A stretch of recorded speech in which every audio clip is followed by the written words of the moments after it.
Alright, ladies and gentlemen, here we are for race 5 of this ARSNA season. This is going to be quite the race to say the least. I think it's one of the shortest tracks and schedules. 27 cars, 20 laps, and yeah, some of the stories. Jessica Skowski is not happy with Revo Ference after the 4 wide situation that went down at Dover. It was crazy. Jeremy Mayfield making his debut for his own team. And Jake Finch, Jake Finch wanted his debut back in the second race of the season at Bristol. Just that this time, he's debuting at Phoenix Racing. So, basically, an operation with himself and his dad. But we'll see how that goes as this race goes on, as he's on the pole with their starting lineup. But yeah, like I said, on pole is Jake Finch alongside Jack Wood.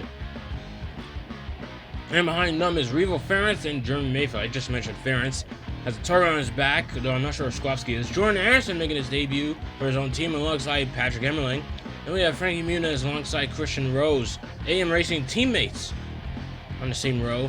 Right on the top 10 here is Amber Balkan alongside Tad Moffitt.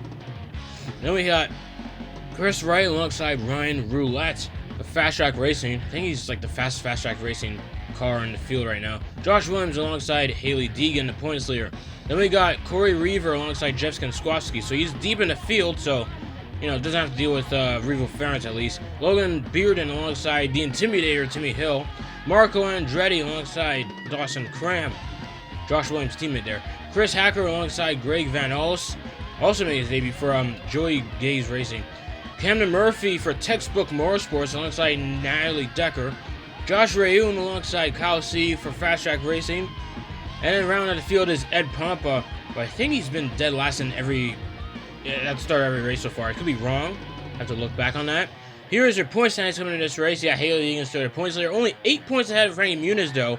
The Intimidator, Timmy Hill, 15 points behind. Like, quite the points difference between 1st and 10th. Look at that. Let's see how it goes for these guys. Let's see if Jack Wood could step up, as he's been really good lately. Race begins. Here we go for the green flag here at Niagara Mile, and Jake Finch already off to the lead here. Revo Ference hot on his tail, though. Out of turn 4, and oh my gosh, big hit by Josh Williams into the pit wall. Oh my gosh, that's a harsh impact. Really harsh angle. Oh my gosh, that had to hurt for Josh Williams, for JD Motorsports. My gosh. That is painful. And then from behind, I don't know what happened to Chris Hacker behind him. I'm not sure what happened there. I think he got contacted by someone else. They weren't even in the same area. So that was Josh Williams hit the pit wall. Someone else just hit Chris. I don't know what happened. I don't know if Chris was braking for it. Guess he wasn't sure what to do. Wiped out by Corey Reaver. Oh, jeez, that's a bad impact. And I think he got hit by the 70th Camden Murphy in the background. I think that was a freak accident if anything else. Revo Ference actually managed to pass Jake Finch before a caution came out. Let's see if Jake Finch get his lead back. Here we go for the restart here. And he is just heading off, man.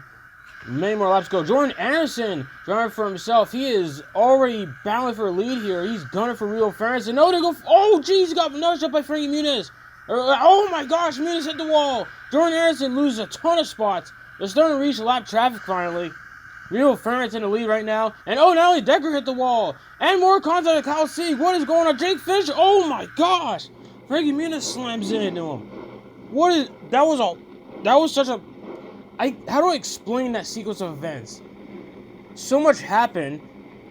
Jordan Anderson got forced like 4 wide there, started to nudge out the way. Then he got pinned up into the wall by Muniz. And then at some point, maybe a lap or so later, maybe I'm not keeping track. And Natalie Decker up into the wall, lost a lot of speed in turns 1 and 2.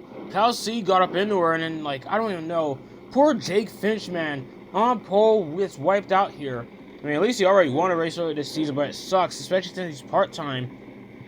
He's in, he's not going to run all the races. This is a debut for his team that basically, mainly operated by his dad, but, yeah.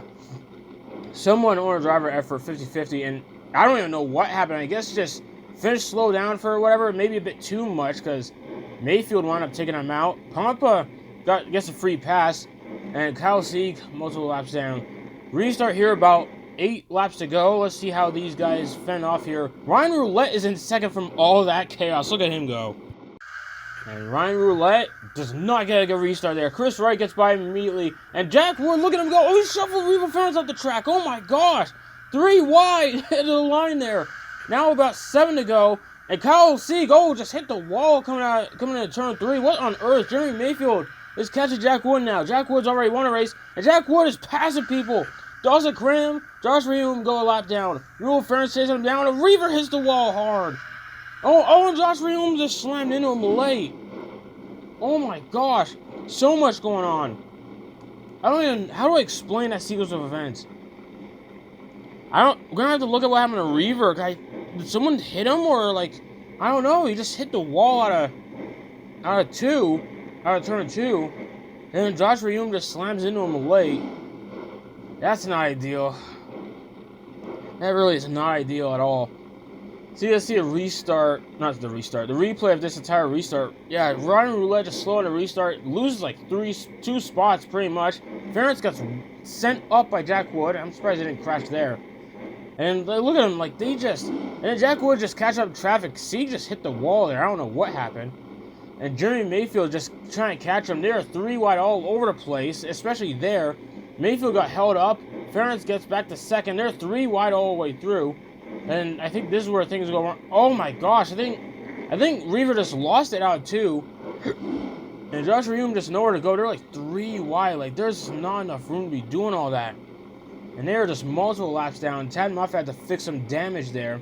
2 to go. Let's see if Rio Ference get his lead back, or if Mayfield can play spoiler between the 2 dominant drivers of the day. Have to wait and see. And here we go for the restart. Jack Wood still in the lead. Jeremy Mayfield. Amazing restart by Jeremy. And he sends Jack Wood up the track. Christian Rose, where did he come from? Mayfield leader on the final lap. Rose, geez. Mayfield washed up a bit. Rose got sent up by Haley Deegan, and just like that, wow. Photo finish. I think Christian Rose got it. A lot went down there. Here's is it coming to the white? This is coming to the white flag. Just pushes Jack Wood up the track. And then Christian Rose, Rose did push him up the track. I thought Mayfield lost him on his own. Then Deegan does the exact same thing to Rose, and they're teammates, by the way. And this, oh my gosh, that is a really close margin. That's a victory for Christian Rose there. Congrats to Christian Rose. Haven't really talked about him too much, but hey, things worked out in his favor here at the Niagara Mile. And so here are the results for this race. Haley Deegan, bear in mind, she was the points leader coming into this race, so for her to finish runner-up like that just brings up her points lead even more. It's just insane. Mayfield fell back to 4th. Ryan Roulette finishing 5th. Props to him for that. Amber Balkan finished 7th there. This is Timmy Hill. Jordan Anderson fell at 12th because, he fell back on one of the restarts. It sucks for him. Ed Pompa managed to get up to 14th from all that chaos. So would you look at that? And, yeah, a lot of DNFs here. It really sucks to see, but it is what it is. Poor Jake finished. Chris Hacker up there in points. He does not need that DNF. Same for Corey Reaver and Muniz especially. Now, here are the point standings after this race. And Deegan has 30 points over the intimidator himself, Timmy Hill. Chris Wright 3rd. Chris Rose got up to 5th with that victory, so he says that. Squawski and Ference are right there in points. Those two didn't really touch each other in this race, but that was still a concern, to be fair, especially short track racing, and we got a lot of that in this race. Reaver 12th. Hacker's 15th. Decker's 17th. Not much I'll say. I think dead last amongst full-time drivers. I think I missed it, but yeah, looking at this list here, a lot of part-time guys. And let's see, dead last in points is the Benedetto. I think he's only made 1 start so far. Murphy, not much points in this race, but again, it's only his debut, so have to see how he does for the rest of the season. And there's Anderson, 32nd. So yeah, next race is going to be at Watkins Glen. That's going to be a sight to see, but for now, that is it for me.